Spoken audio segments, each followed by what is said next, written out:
Hello everyone. We're here taking a look at the CIMTECH basic model with ATC. I want to show you a couple of features the machine has. Starting by the vacuum table. The vacuum table has an improved design to allow vacuum to run all through the material to get a better vacuum hold down. It's a one-piece table. This table will be divided by rubber gaskets on the different areas. Now these different areas in this case is a 4x8, and the case of the 4x8 is 4 sections, and these 4 sections are going to be controlled by these 4 buttons on the control panel here.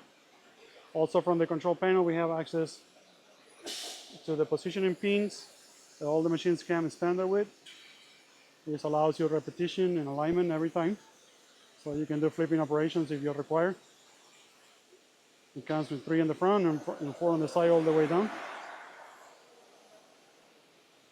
The table is designed to put vacuum all the way to the edges, and this pattern here allows vacuum to come right underneath the blocks, so the vacuum can be distributed in a much better way.